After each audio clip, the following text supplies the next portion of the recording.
Hello and welcome to the Neijiaquan Podcast. This is episode 2. This week we're going to be talking about the origins of the Energy Gate set, where Bruce first learned it, as well as the lower spine alignments and some of the standing stuff. If you want to pick up a copy of Bruce's book, you can pick it up at energyarts.com or you can go to Amazon. If you're interested in learning this material from Isaac, I'm going to be doing some workshops this year on energy gates and Bagua, as well as some other Qigong. You can find the details at www.watertradition.com. Thanks for listening, and on to the episode.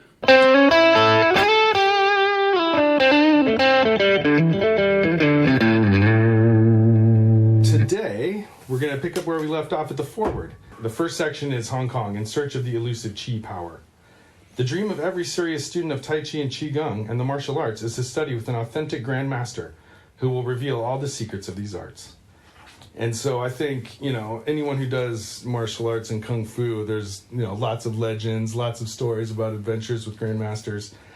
And, in this book, he discusses a number of the ones that he trained with. And since we've been talking about opening the energy gates, we've been thinking about the history of where that set comes from in his training. And, there's a few key components of it. There's the standing practice, which we're going to talk about more today. There's the swings. There's the spine stretch. There's the dissolving.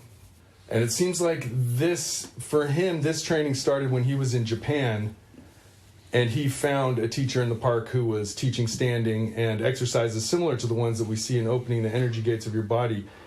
And it's possible that this set kind of comes from that teacher he found in Japan, who came from the school of Wang Shujin in Taiwan. And this teacher was known as Cho Sensei, right? That's what we've heard of him called? Yeah, that's what Bruce called him. Cho Sensei? That's a Japanese name for him. Yeah. And he was teaching Chinese martial arts in Japan. So, where did we first hear about Cho Sensei? Did you hear Bruce talk about him? I didn't, actually. He showed up in some articles that Bruce wrote, back in the day. And so, before he really took off with Liu's stuff, it was mostly Wang Shujing's and so other teachers. Yeah, and Hung Yisheng. So, the material that he learned from Cho, or Zhang Yizheng is his full name, was about, I think that was his introduction to, Qigong in a sense. So his first Qigong teacher was in Japan, when he was going to university in Japan. I believe so. Yeah, that makes sense. So he started learning that Chinese stuff while he was in Japan. Right, and so in this one older article, he says that he did, with Zhang Yizheng, he said they did standing postures, arm swinging, waist turning, and spine stretching exercises. So that sounds like opening the energy gates of your body. Yeah, it's pretty close description to energy gates. Uh-huh. So I don't know if they were exactly done the way he does them now, or the way they were done in the book, but it's sounds pretty close. So in a way, this set is definitely rooted in his early training in the Chinese style of martial arts, because this article talks about him doing a lot of karate. Right. And then he goes on to say that what was interesting in Zhang Yizheng's school, which I also saw in Taiwan, Zhang Yizheng was a Taiwanese resident originally from Shanghai. So he was a mainlander who had wound up in Taiwan. Yeah, like Wang Shujing, same thing. And so he's the student of Wang Shujing. So he says that Zhang Yizheng taught the whole concept of warming up exercises to prepare you for doing the form.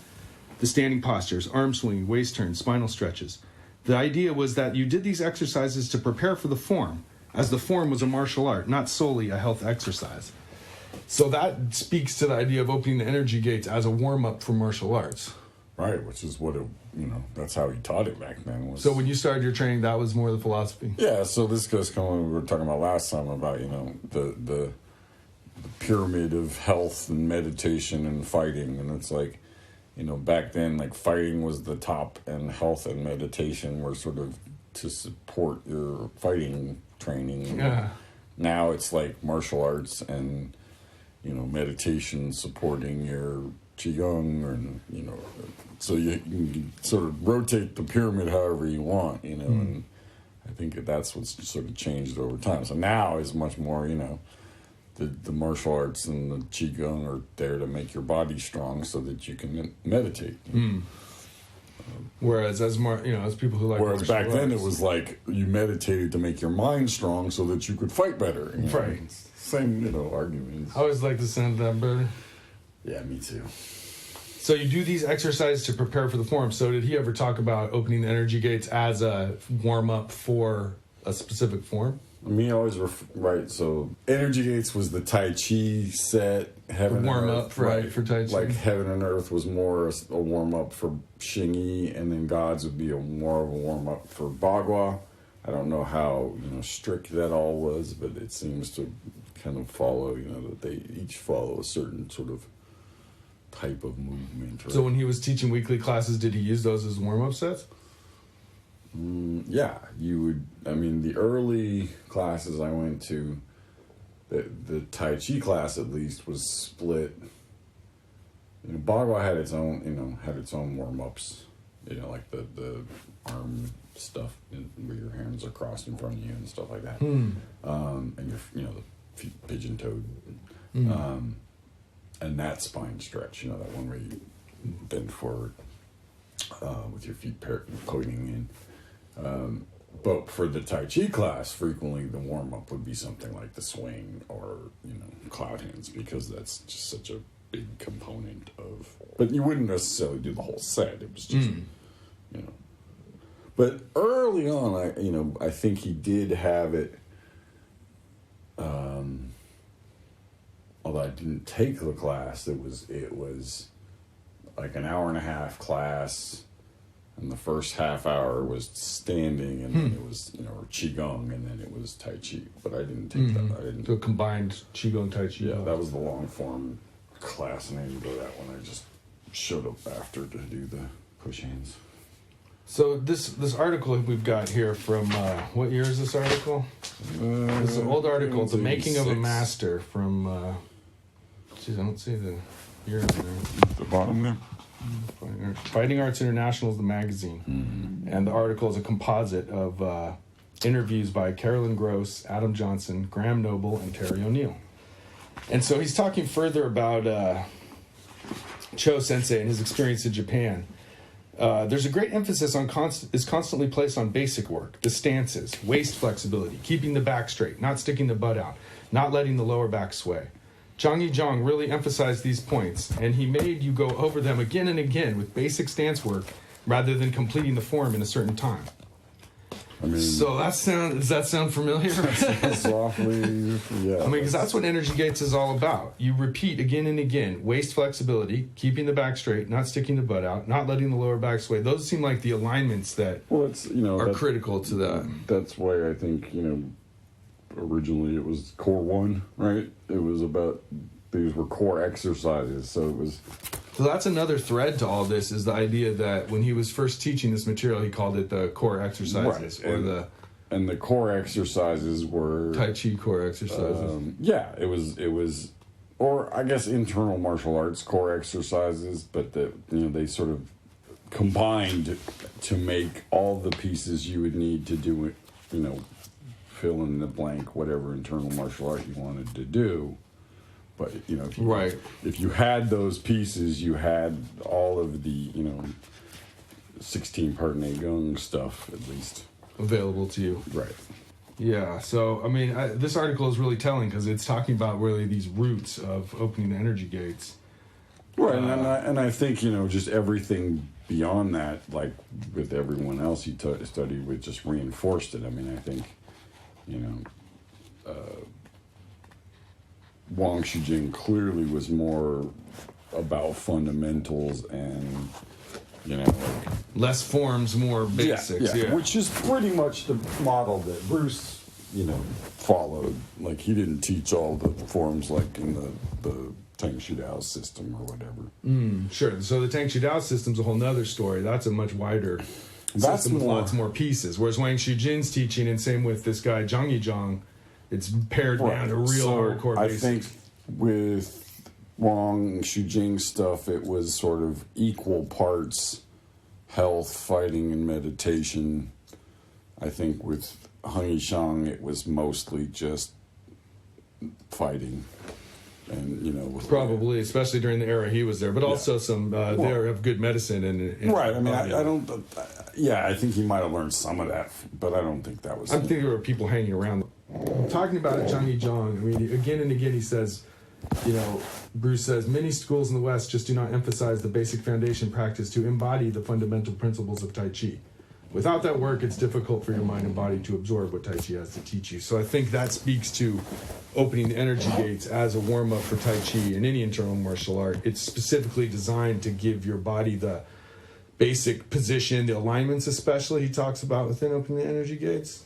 The position of the knees, the feet, the legs, stance work as he's described. Right, but he's talked about how he learned stuff, I believe it was during the time that he was training with Hung Shang, where he got injured because of that, and you know, that a big part of why he emphasized all that stuff about the knees and the alignment was because that, you know, he hadn't been taught that and, you know, kind of paid the price for it. So there was he does talk about that a lot. There was a conscious effort to, like, you know, make that a bigger part of it, you know, than... Especially when you come teach here in the West and knees aren't the strongest part. Right, and you're teaching something like the swings where, you know, you can very easily overdo it and then tweak your knee, you know, especially if you're not taught how to turn your hips properly, which very few people are, you know, and so it's like...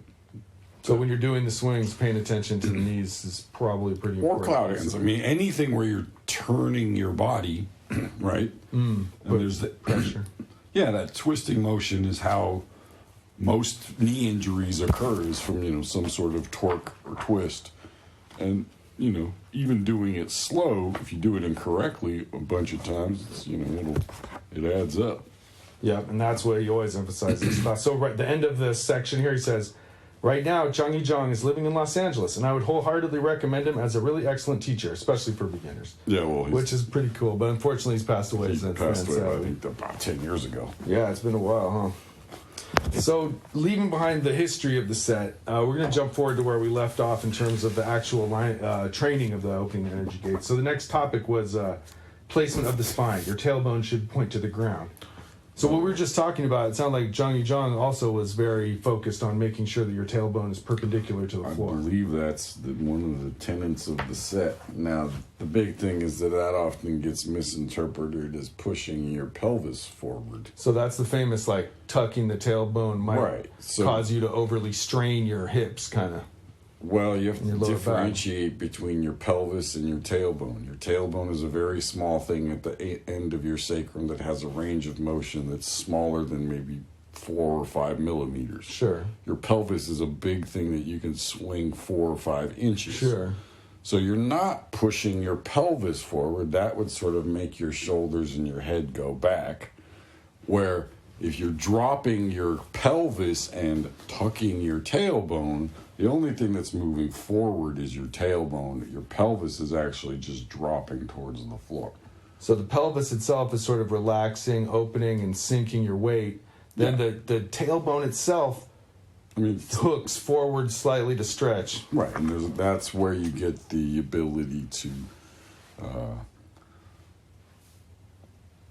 penetrate your legs.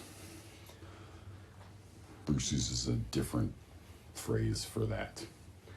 So part of that, what it says here is the lower back from the tailbone, including the lumbar vertebrae, must be straight in the standing posture discussed here. Right. The lower part of the straight. When he says straight there, he's referring to alignment, but I think he's also referring to being vertical.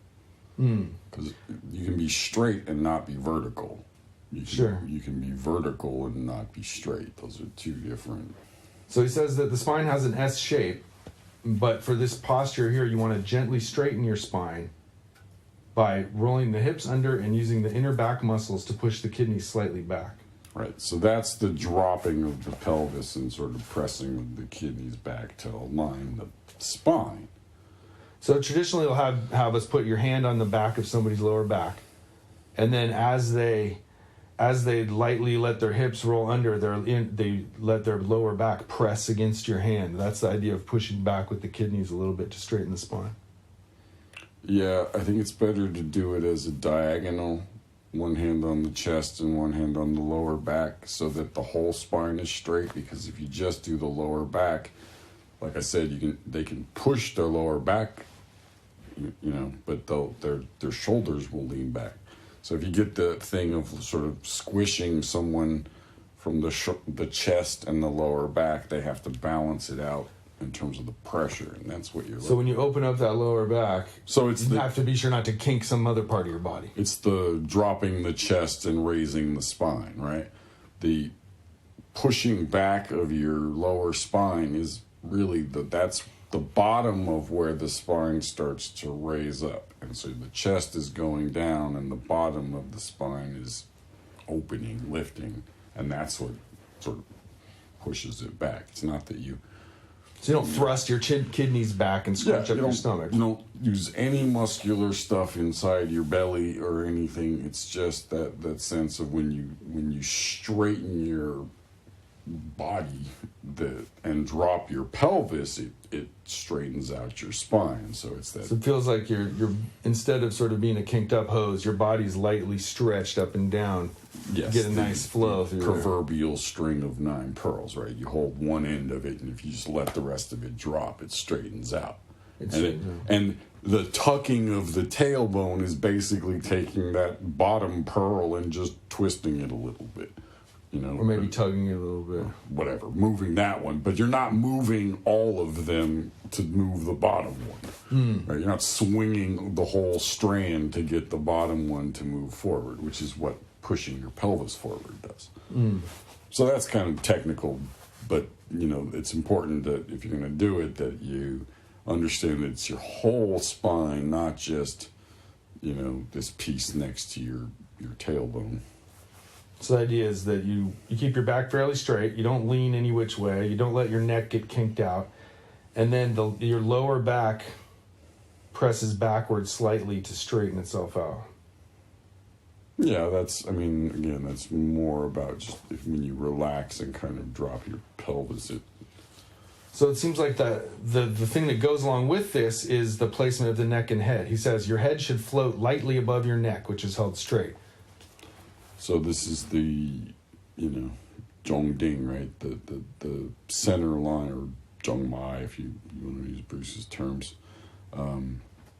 That you're not really concerned with the back of the body.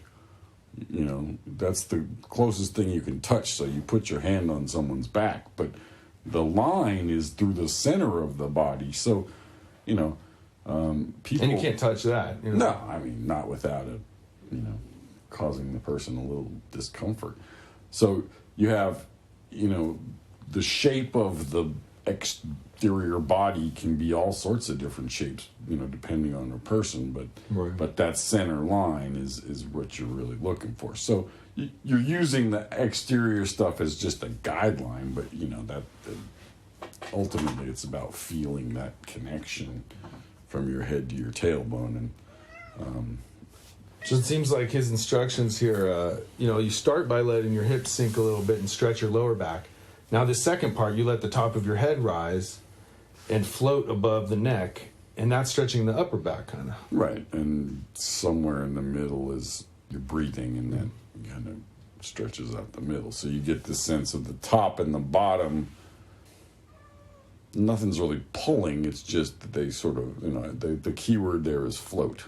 Right? The sense of dropping and releasing the bottom creates a sort of upward pressure that is what your head sits on. It's like a helium balloon lifting rather than something being pulled up. Yeah, the phrase Bruce uses is the down causes the up, right? And so this releasing, it really starts in your chest, the sense of dropping your chest and dropping your lower spine and, relaxing your legs.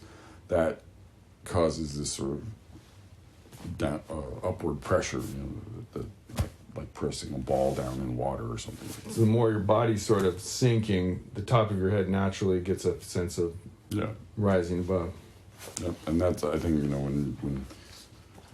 when he talks about the down causing the up, I mean, yeah, it applies to a lot of physical things as well, but here it's really referring to the sense that the more you can drop internally or release internally, the easier it is to, stand upright. So I think the mistake people make is they kind of hunker down when they stand. They try to brace themselves into it, bending the knees too much, squatting too much, and that just causes a lot of muscular tension, which will give you strong legs and stuff, but it doesn't get to the core of this thing of dissolving and releasing the legs. So a narrower, taller stance, you got a better shot at keeping that alignment. So just to follow up on the whole sense of letting the head rise, he says here, it's important to gently lift the occiput from the atlas vertebrae, to lift the skull gently off the neck bone, to reduce compression of the neck vertebrae. In Chinese, they liken this feeling to the feeling of lifting a hat off a coat rack. So that sounds a lot like what you're talking about. Yeah, I mean, I like to think of it more in terms of stretching it a little bit up, and then it's mostly the weight of the thing dropping that does it, but yeah, I mean, essentially, there's a small... Reduce compression of the vertebrae. That seems to be at the heart of why you're doing this stretch. And and that's the key piece about why you need to maintain the sort of point at the top of the head and not let your head drop, is if that goes down, if your head goes down as you drop your tailbone or your pelvis, you don't have anything to stretch from. There's nothing to hold you. So the head is kind of the anchor for when you drop your tailbone. It stretches out your whole spine. And so just to finish up the discussion of the head and the neck, he brings up something here. This essential element of Qigong, which will hold true for all movements of the core exercises, is called ding, or raising the head. Ding stretches the spinal cord of the neck area, making sure the weight of the skull does not compress the vertebrae and does not close down the flow of qi and or nerve energy from the hindbrain to the spinal cord. But think about it in terms of an anchor falling off of a boat, right? Your spine is the chain, and as the thing drops, the anchor drops. Yeah, as the anchor drops, the chain straightens, and that's how you. And then when it finally reaches the bottom, then you get the connection to the top. Then there's a sort of a tug. Yeah, and so and this is why in a lot of the old Qigong manuals and things like that, they talk about pulling in from the top of the head. That there's a sense of it almost coming down into you from there, because even though your head is your body is stretching up, the sense is something is coming in and down. And if you ask me, what they're referring to is dissolving, right? That even though you have the sense of being upright, there's something coming in and down through the top of your head, and assuming it continues to go down, but that's a constant. That there's no matter what else you do, there's always this thing dropping down through the center of your body. So this whole standing process seems to really have a strong sense of simultaneously rising but being caused by the dropping. And though there's a Taoist principle of yin yang there. There are exactly. Two opposite things happening at the same time, which we'll find as a theme throughout all the training of Qigong. And the yin one being the one that is powering the whole thing, not the yang one, right? So the dropping of the tailbone lifting the head rather than lifting of the head. So sort of the covert action is what's driving the overt action that you're seeing happening. Exactly. All right, well, I think that's a good one for now. What do you think? Yeah, so great talking with you. And let's keep discussing it next time. Cheers.